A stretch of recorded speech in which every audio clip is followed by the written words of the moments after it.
All right, welcome back to Dollars Tactics, ladies and gentlemen. So, funny enough, wearing the same shirt. I don't know how that happens. Time travel.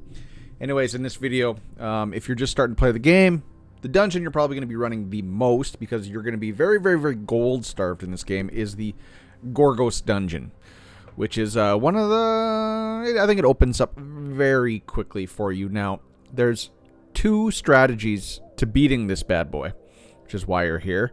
Now, everybody and their dog has videos like this out already. This is nothing new. You've probably already seen their videos because they've got much higher view count than mine.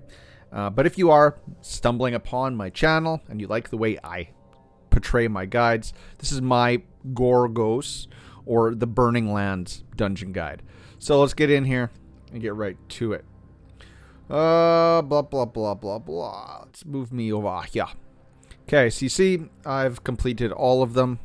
Now, as you're going along, these first, say, 5 or 6, as you're starting out the game, you're going to be able just to basically brute force this guy. The trick, though, once you get up to these higher levels, and you should really be building your team now in order to tackle these harder levels, or be aware of the teams that you need to beat these higher levels. Gorgos is really susceptible to dots. I'm not sure if it takes it here. Yeah, right here, Scorch. So, takes damage equal to 6% of max HP each turn. No, this is what he gives on you. I'm not sure if it really says. If you want to know, like, how to beat a dungeon, you come up to here, this little corner. This will tell you the info. Give you little tips and tricks. So you want to inflict dots, you want to remove dots, and then these are the people that are considered Gorgos Slayers. So you got Merlin, Lancelot, and Anguish. Now, you'll get into it, but this is a little overview, and you can click on this button to see what everyone else is using. You see Anguish, Merlin, Degert, and it tells you their relic elements as well. Jillian, Frost, this is the percentages of people running these teams. So, but I'm going to give you the two teams that are generally considered the best teams.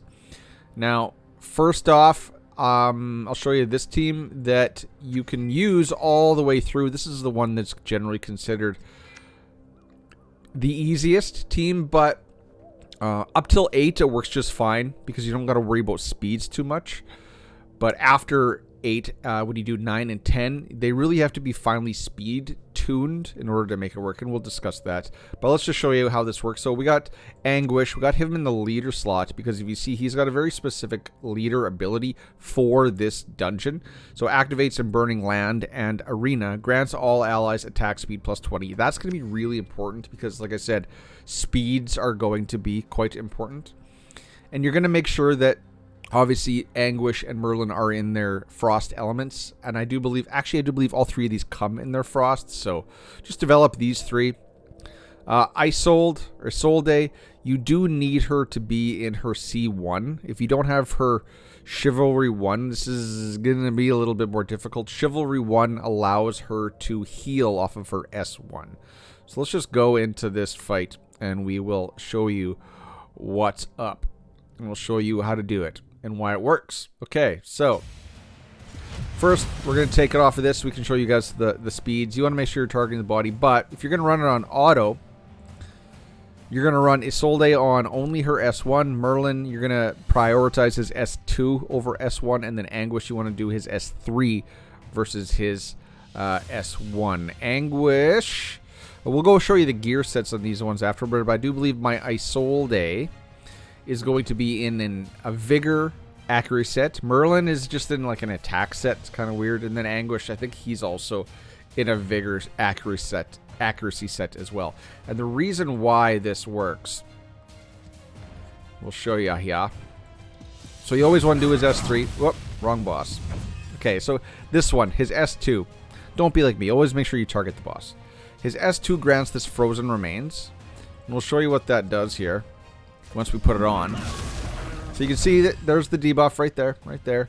And if we click on the boss's head, you can see that Frozen Remains makes it so that grants dot immunity to the attacker for 2 turns. A number of uses is 3. So the first 3 people that hit him are going to get dot immunity. So this 3-man team basically allows you, with this Frozen Remains, if they're all closely speed tuned, allows you to make sure that he never puts his dots on, and then he basically is going to hit like a wet noodle. So let's put it on auto now, target the boss. So there's their dots. And in fact, now that we've gone through the mechanics, we'll show you what it looks like properly. So you can always back out. It doesn't cost anything to back out. So make sure you're targeting the boss. And now here we go. So you see he's got his frozen remains on. And now he hit, but I didn't have my Anguish properly speed tuned because I'm not running this team, which is why Anguish has dots. But you can kind of get the sense that if you want Merlin going first, and then he's going to apply that, and now these guys are going to do all their tricks and their abilities, and they're not ever going to get dots on them. Now, if you want to run this team in levels 9 and 10, then you're going to want to, and he died there because I didn't have the dot immune up. If you're going to want to run this team in 9 and 10, you have to have Merlin just over 150 speed. And then you want to have Anguish and Isolde speed tuned to be just below them, but I think they have to be over like 145, somewhere around 150 is what you want to do. So this team will work. Obviously it doesn't work because I've been messing with the gear on my Anguish for the other team, and now it doesn't work because they're out of order with the speed tuning. So let's just forward for this, and then we'll talk about the other team. But that team can work up and to including 9 and 10. But like I said, you have to make sure that their speeds are finely tuned. If you want to see the exact numbers for speeds, go over to Susie Plays video. I think she put one out herself here recently. I watched it. She did go over the speeds because that's the team she's running. But I'm going to go right into 10. And I'm going to show you the team I'm running. It's not them. It is... Where is she? Rosie in a Flame Relic, and then Jarrett.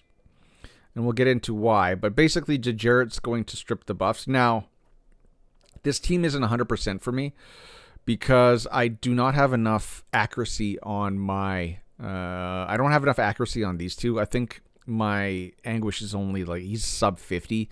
I really do need to get an accuracy necklace for him. But it still works. And since you can basically put it on repeat and it'll just keep going. And if you fail... It just keeps going. So if you put in for like 8 runs and you come back and you've only actually got enough gold and you've beaten 4 or 5, that's fine for me. I'm not going to mess around with their gear. I'm worrying about other people right now, but we'll show you how this works. So we will pause it. I'll show you my skill order. So we got Jarrett on his S2, and then Isolde again is on her S1.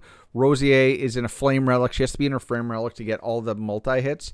She's in her S1, and then or S3, then 1. And Anguish is also S3, then 1. So this can also fail, since I'm not putting enough dots on because I'm lacking the accuracy, can fail if Gorgos kills Rosie or Anguish for me. So you see you're getting dots, but every time Jarrett gets a dot, he's going to get accuracy up. And when he gets 2 accuracy up, he's going to clean all the dots. So watch, he's going to go here now. He's going to clean all the dots off. So there they go. And then they're going to pound and pound. Boom. So there's a big hit there. So you see my Rosie only landed 2 dots. And he only landed 1 dot. So I'm not getting a whole lot of dots out of this team because my Anguish's accuracy is too low. But this team does work. Now, if he comes in grounds and pounds... See, that works. If he hits my Jarrett, I can usually beat it because now I'll survive the fight. But if he was to go and kill my Rosie or my Anguish there, since I don't have enough dots up to kill him that quickly, I would die. And he's going to take all the damage from the dots. It's not from the damage you can inflict on the boss. So keep that in mind. So there you see he applied the dots, and then as soon as he did, Jarrett just cleansed the entire team. So whack, whack, whack. And he's dead. See? Very easy. Let's show you the battle stats. And you can see Anguish and Rosie just do all the damage. And it's not really them doing the damage, it's their dots doing the damage. So that's my 10 team. But if you can speed tune the Merlin team, you can use that. But you might not get a Merlin. Free-to-play might not have Merlin. And then this is a very, very free-to-play friendly team. So let's go show you guys the team itself. and how I have mine geared. And you'll see some of my pitfalls where you can do a little bit better. So let's go to my Anguish first. So you see I do have him in a vigor and accuracy set, but if we look at my accuracy overall, you can see effect accuracy 42. Like that's pitiful. That is pitiful, and that's because I don't have effect accuracy on my belt, and I don't have effect accuracy on my neck. Now, I'm not going out there looking for those right now because my team still works. It's not 100%, but it doesn't have to be. But if you want it to be 100%, that's one thing you can do. So make sure in your gear with him, you're looking for accuracy substats, effect accuracy substats, and specifically want it on your neck and your belt. So he's vigor accuracy. And then if we look at my Isolde, she, I do believe, is also vigor accuracy because you do want her to land her dots on her basic. You can have, I wouldn't recommend recovery percentage. I would try to also go effect accuracy, and she doesn't either. So my team is definitely not optimized to take down that fight. But vigor accuracy on her, vigor accuracy on Anguish. And if we look at my Rosie, she does have to have the flame relic, which she is in. And now there's two different builds you can have. This is her Gorgos build. Again, it is accuracy and vigor because you want them to be hitting their S3s each time. And do I have... I do have effect... Oh, resistance. Ooh, not good. There's a resistance as well. So she might resist the dots, but you see her effect accuracy, it's only 60%. Or is it the neck that has accuracy? Yeah. So there definitely is room to fine-tune these guys. Basically, for those three, vigor accuracy, and then prioritize the effect accuracy so you can land all your dots. And then, I don't know why I keep going out there, but then if we go look at my little green uncommon Degenerate, you can see he is in Chivalry 6, but uncommons, it's just stats. They don't get any special abilities, it's just stats, so that doesn't matter. And if we look at his equipment, he's in pure life, so no vigor. I have enough vigor to keep the team rolling. His main job, since he's actually hurting himself in the fight, is I just want him to stay alive, which is why I have him in as much HP as possible. Effect resistance, trying to shrug off some of those dots, HP, recovery, which is stupid, but, you know, it works. Effect, there's an effect accuracy belt. And then an evasion. So it works for me. Is it optimized? No, but that does the trick. And then, like, if you wanted to do the Merlin trick, you would need your Merlin somewhat fast. So I have mine built for damage, and you can see he is abysmally slow, 115. If you want to do that trick, you want to make sure he's like over 150. So you're going to need probably an attack speed ring, which I don't have. You're probably going to want an attack speed orb, which I don't have. So that's things you're going to have to look for if you want to gear him. And then wherever his speed is, try to clock Anguish and Isolde immediately below him as close as possible to him so that he does his S2 first, and then they come up and attack and they get the dot immunity. So ladies and gentlemen, that is everything you need to know about beating the Gorgos. Gorgos, you know, I think they're copying Goro off of Mortal Kombat. That's everything you need to know about how to beat the Burning Land Gorgos dungeon in King Arthur Legends Rise. If you have any comments, questions, or concerns, you can put them in the comment section below. I'd like to shout out everyone in the Celestials cluster. Everyone there, you know, I don't come up with this on my own. This isn't my job. I get all this information from the community, as you guys all should as well. So shout out to them, whoever I learned these tricks from. Even though I know everyone else's YouTube pages have that up there, and give them shout outs too. I shout out the whole community that's come before me. So ladies and gentlemen, I'm going to end it there. Till next time, cheers, peace, bye-bye.